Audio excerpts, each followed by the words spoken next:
Hello అందరు ఎలా ఉన్నారు? ఇదిగోండి ఈ వాటర్ మిలన్ చెట్టుకి చిన్న వాటర్ మిలన్ వచ్చింది. ఈ పూలు కూడా వచ్చాయి చూడండి.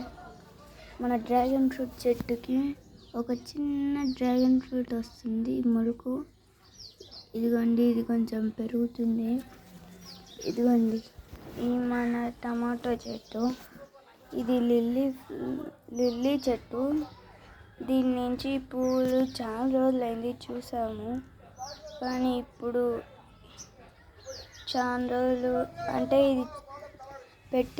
ఇది నాటి చాలా రోజులైంది. చూడండి ఎంత బాగుందో. ఇంకోటి 2 వచ్చాయి లిల్లీ పూలు, కోసుకోవచ్చు. ఈ చెట్లన్నిటిలో నాకు ఇష్టమైన చెట్టు వాటర్ మిలన్. ఇది ఈరోజుటి వీడియో. మళ్ళీ రేపు కలుసుకుందాం. Bye bye.